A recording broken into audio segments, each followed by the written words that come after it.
अस्सलाम वालेकुम दोस्तों, उम्मीद है आप लोग सब खैरियत से होंगे। आज हम लोग पाकिस्तान स्टडीज़ का क्लास डिग्री लेवल का लेक्चर नंबर 14 लेक्चर नंबर 14 करने वाले हैं। और जो हमारा इसका टॉपिक होगा वो रोल एंड सर्विस ऑफ मौलाना कासिम नतोवी होगा, यानी कि वो किरदार और ख़िदमत जो मौलाना कासिम नतोवी ने दिए, हम उसको आज डिस्कस करेंगे। तो ये बड़ा इंटरेस्टिंग टॉपिक है, तो आप इसको शुरू से आखिर तक देखें, क्योंकि इस टॉपिक को कंप्लीट करने से पहले हम ये चेक करेंगे कि हमने अपने प्रीवियस लेक्चर के पिछले लेक्चर में क्या पढ़ा था। हमने अपने प्रीवियस लेक्चर में जो डिस्कशन की थी वो role and service of sir Syed Ahmad Khan, यानी कि किरदार और ख़िदमत जो सर सैयद अहमद ख़ान ने दिए थे, हमने उसको डिस्कस किया था, क्योंकि ये अलीगढ़ मूवमेंट और एजुकेशन मूवमेंट के हिसाब से सबसे अहमियत का टॉपिक है। अगर आपने ये नहीं देखा है तो इसको देखने के बाद अगर आपको कोई चीज़ समझ ना आए तो मतलब ज़रूर शेयर करें। आज के टॉपिक के हिसाब से अगर देखा जाए तो आपके बोर्ड में जो सवाल आता है, यानी कि यूनिवर्सिटी में जो सवाल किया जाता है, वो मौलाना कासिम नतोवी का किया जाता है। क्योंकि अगर आपने नोट करा हो कि हमारे कुछ उलमा और सूफिज़्म के मुतालिक हम लोग अपनी तारीख भुला चुके हैं, क्योंकि हम जितना आगे बढ़ते चले जाते हैं तो हमारी तारीख हम उतनी ज़्यादा भुलाते चले जाते हैं, तो हमारे लोगों को नहीं पता कि इनकी काविशें क्या थीं। इसलिए हमने इस ग्रेजुएशन में बाकायदा ज़्यादातर हम लोग मौलाना और सूफियों को भी डिस्कस कर रहे हैं, क्योंकि उनके रिलीजियस और एजुकेशनल जो अपलिफ्ट यानी कि मजहबी और तालीम के लिहाज से मुसलमानों के जो इंडिया के थे उनको आगे बढ़ाने में सबसे अहम किरदार इनका भी रहा।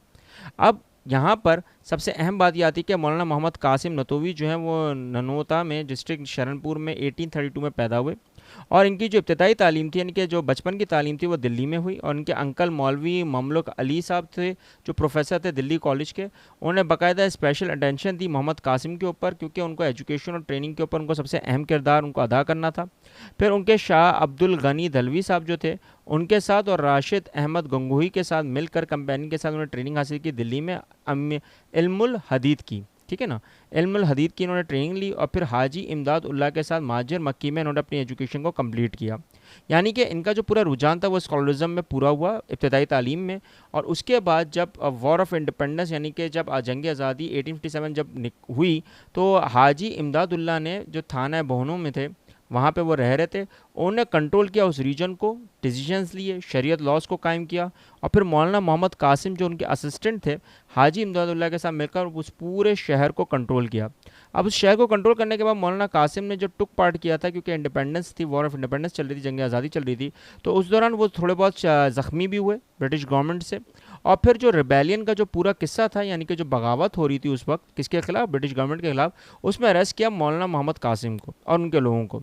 और फिर मौलाना जो उस वक्त सक्सीडेड थे, यानी कि जो मक्का के ऊपर उनकी कंपनी थी जो दावत दे रही थी हाजी इमदादुल्लाह की, उन दावत में वो शरीक होकर परमिशन लेके लोगों को तायीद करने लगे कि ये सही है या गलत है। क्योंकि हमारे तालीम का रुझान और इल्म का रुझान वैसे ही बेटा बहुत ज़्यादा पीछे था, तो इस वजह से जब वो आगे बढ़े तो मौलाना जब वापस से आए इंडिया, तो उन्होंने मेरठ में कुछ वर्कआउट करना शुरू किया, प्रेस करना शुरू किया, लिखना शुरू किया। और प्लस फिर मौलाना मोहम्मद कासिम नतोवी ने अपना नाम जो था जो अर्न किया एक्सटेंशन में दारुल उलूम देवबंद में, और उस मदरसे में फजलुर रहमान साहब का जो छोटा सा किरदार था, जो फादर जिनके मौलाना शब्बीर अहमद उस्मानी थे, और मौलाना मौलवी जुल्फ़िकार अली साहब जो फादर ऑफ महमूद उल हसन थे, सून उनके हिसाब से मोहम्मद कासिम का जो सबसे अहम मदरसा था उनका चार्ज संभाला।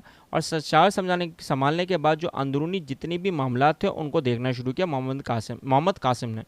अब मोहम्मद कासिम जो थे उनका सबसे अहम किरदार था दारुल उलूम देवबंद में, वो रिकॉग्निशन थी वैल्यूबल सर्विसेज। लेकिन ज़रूरी नहीं है कि इनका ही सिर्फ नाम लिया जाए, इनकी कंट्रीब्यूशन थी, एक्सटेंशन थी मदरसे के ऊपर, इसलिए इनको मदरसा देवबंद कासिमुल उलूम कहा जाता है।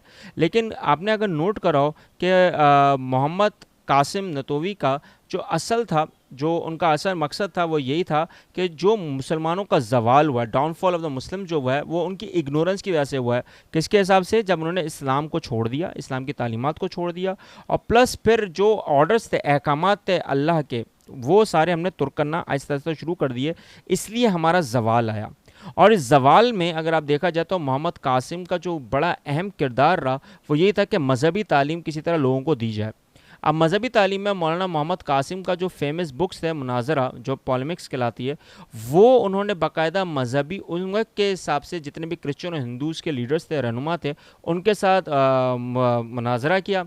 और मुनाजरा करने के बाद बाइबल को दिल से पढ़ा, वेदों को दिल से पढ़ा, और फिर उनके बाद ही जो हिंदूज़ की किताबें और क्रिश्चियन की किताबें थी उन्हीं में आर्गूमेंट्स निकाल के उनको रिस्पांस दिया बिल्कुल लॉजिकली। और लॉजिकली जितने भी इस्लाम के अगेंस्ट में जितनी बातें आ रही थी उसके ख़िलाफ़ उन्होंने जद्दोजहद की।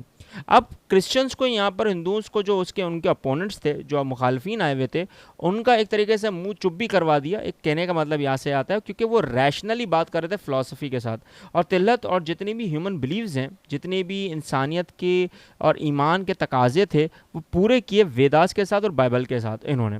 اب یہ کسی کو علم نہیں ہے, وہ اس لیے علم نہیں ہے کیونکہ ہم اپنی تاریخ بلا چکے ہیں, اور جب تاریخ بلا چکے ہیں تو ہمیں پتہ بھی نہیں ہے, اور جب پتہ بھی نہیں ہے تو ہم جیسے اسٹورینس جب ہم لوگ کتابیں پڑھتے ہیں یا ریسرچ کرتے ہیں تو ہمیں پتہ چلتا ہے کہ کچھ لوگ ایسے گزرے ہیں.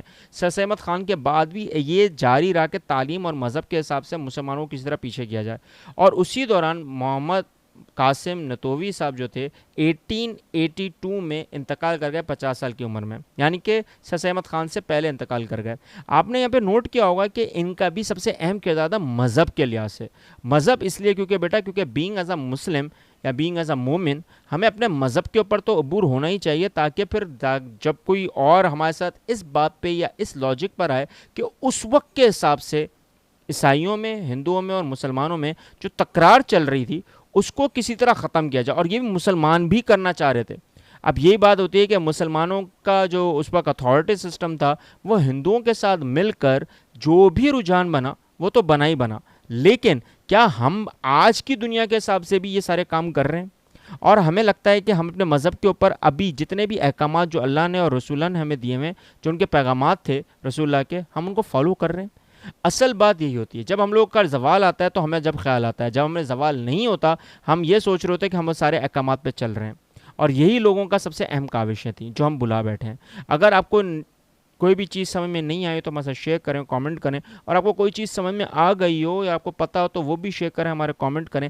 اس چینل کو سبسکرائب کر کے ان بچوں, ان لوگوں تک پہنچائیں جو لا علم ہیں, جو نہیں جانتے. ملتے ہیں نیکسٹ لیکچر میں. اللہ حافظ.